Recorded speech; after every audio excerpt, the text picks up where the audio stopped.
We know the Carney government is promising some sort of bail reform specifically for repeat violent offenders. And that's something that was discussed as Liberal cabinet ministers met in Toronto. And for the first time, the largest municipal police union in the country was brought to the table to talk about the issues. The citizens deserve better. They deserve to be able to go about their daily lives without the fear of safety or being, God forbid, shot in the streets of Toronto. The day after an innocent driver was caught in the crossfire of a gun battle that erupted on Keele Street, the president of the Toronto Police Association had an hour-long meeting with key cabinet ministers as the Carney government prepares to make sweeping changes to the criminal code. We didn't pull any punches. It was a very, very frank conversation. From guns to organized crime to youth violence and repeat offenders, Clayton Campbell tells me he laid out all the ongoing issues, putting public safety at risk. In the past, we were never consulted by the Liberal government under Justin Trudeau. This is a complete 180-degree turn. We had the ministers that are responsible for these files, Toronto ministers actually showing up and saying, what do we need? And the conversations were not high level. They were in the weeds. We had a very important conversation about the type of measures they're looking for. And we're working with civil society to make sure, and stakeholders to make sure that we have the right right action where gaps may exist. A recent example of some of the challenges: a 12-year-old Toronto boy arrested in connection to a shooting in Markham last month was out on a court release for other violent offenses at the time. Police now confirm the boy was once again released on bail despite facing a new charge of attempted murder. Campbell says while some crime stats are going down, violence involving youth continues to escalate. We're seeing an increase of 31% in the city. So clearly things aren't working. So if there's anything that they can do to try and make a little bit tougher sentences for those really small number of violent offenders, including youth, then we can hopefully see some change. Also discussed during this meeting with the group of Liberal cabinet ministers was the issue of illegal firearms. And Campbell is hoping Ottawa will tackle the flow of guns coming over the border. We seized almost 700 illegal firearms in the city last year. They're aware of that. So we always wait and see what the legislation is, but I can tell you, we feel that at least we were listened to today. Now, Conservative leader Pierre Poilievre is also calling for amendments to the self-defense law after this major spike we've been seeing in violent home invasions. And this is also something the TPA president supports. Now, we don't know exactly what will be in this legislation, but it's in the works and is expected to roll out sometime in the fall. Shauna Hunt, City News. All right, folks. So you just watched that report on City News, and can anybody really say that we're surprised by this? I don't think anybody is actually surprised by this, because do you guys remember that a few months ago, President of the Toronto Police Association, Clayton Campbell, was actually on this show? Now, for those who just started following me, go back in the archives, look at my video, and you will see my podcast with Clayton Campbell. And we talked about a whole bunch of things, because at that time, the election hadn't happened yet. And we were talking about what it would be like going forward with a liberal or a conservative government. And so to see all of this now, I'm just going to pull this up a little bit. To see all this now is not surprising at all. Not surprising at all, because you got to remember here, a lot of us actually expected to see this with the Liberal government, because their track record for the last 10 years clearly shows that they really don't give a damn about crime and locking criminals up. Now, we do have a new prime minister in Mark Carney, and they said that there's going to be sweeping changes here. So let's actually see now what happens and what is to come in the near future. Criminals, like I mentioned, and I mentioned this a long time ago.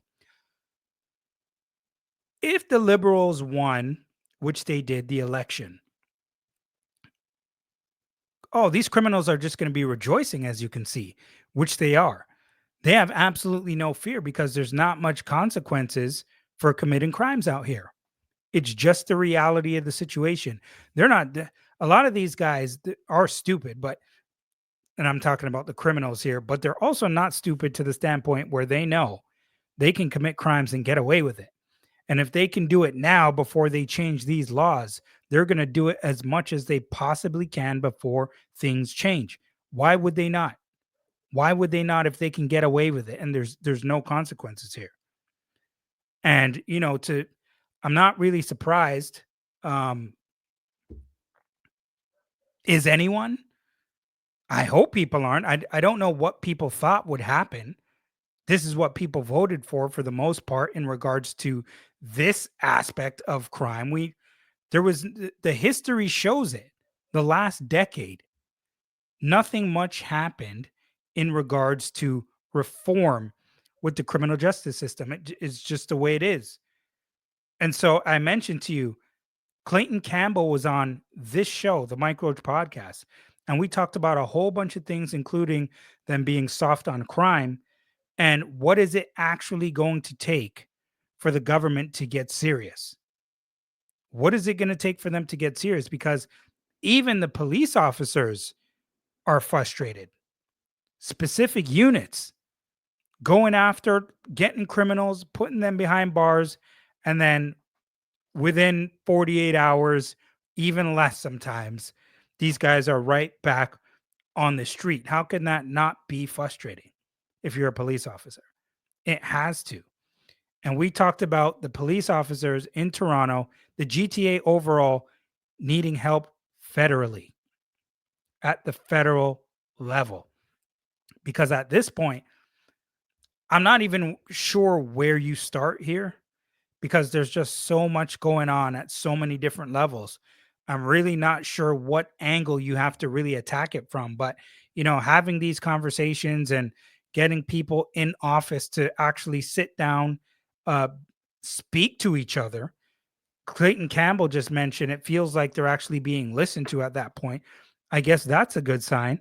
But listen to the example that they just gave you with the 12-year-old kid who was arrested for violent crimes, released on bail. He comes out, he's now charged with attempted murder, and he's back on bail already again. Yes, you heard that correctly. He's back on bail already again. And these are just people using this kid. He clearly has no guidance. I don't know where the hell his parents are, what kind of upbringing this kid has. His mind is completely gone and brainwashed. Somebody's using him to commit these acts of attempted murder and whatever the hell else he's doing. They're using him because they know there's no consequences. Abdul Faruqi, the man who was murdered in Vaughan, I believe he was 46 years old. He had 4 kids, ran up into his home, shot him, killed him. What did they get out of this? What did they get out of this entire thing? Absolutely nothing. And then they show you a video of a home invasion that took place within 90 minutes of what happened to Abdul Faruqi, within 1 kilometer of that same incident. Are they related? Don't know. I guess that's what they're trying to figure out right now. Where they got access to the home, they broke the glass out. 3 people went in. The alarm was going off. They got kind of scared off. They ran off. But you could see even before they broke the glass to go into this house, these guys had no fear. They have no fear, man. And so what's going to start happening and what you're going to start seeing more often, whether the government wants this to happen or not, we clearly know that they don't. But you're going to start seeing civilians take it into their own hands. And they're going to start using their own weapons, which will be firearms, by the way. They will be firearms, whether they're legal or not legal. It ain't going to matter to them. Because if the government is not going to do anything about it, they'll do something about it themselves. I'm telling you, that's what is going to happen. It's what's going to happen because people are going to look at it like they don't have a choice anymore. Nobody is protecting us. We're going to have to protect ourselves. Tried by 12, then carried by 6. I heard Doug Ford say that in an interview the other day when he was talking about all the stuff I'm talking about right now. And at the end of the day, that's just going to be the reality of the situation here. It is. It doesn't matter whether you think it's right or wrong. When people go into survival mode, And when it comes to having to protect their family, they're going to do whatever they have to do. They're going to do whatever they have to do. They're not going to be looking towards the government or police to, ask for permission. They're just going to do what they have to do. And that means that if they have to pick up arms to defend their family, that's what they're going to do, whether you like it or not. And it's unfortunate because what that's going to do is it's going to cause more people to die. And I hate saying that, but honestly, it's the truth. And it's like, where do you even start? You look at violence with youth continues to escalate, up 31%. Now, what do these teens need? They need guidance, they need mentorship, jobs, programs, funding, all of those things in totality, a combination of all of them. But I guess just not enough is happening right now. Or is it? Or is it? And we just don't put that on display and we just don't see it. Because I just did a show the other day with the Big Brothers, Big Sisters of Toronto. And we saw that there are 400 plus kids on the wait list. On the wait list. They don't have enough volunteers. There's a lot going on right now, people.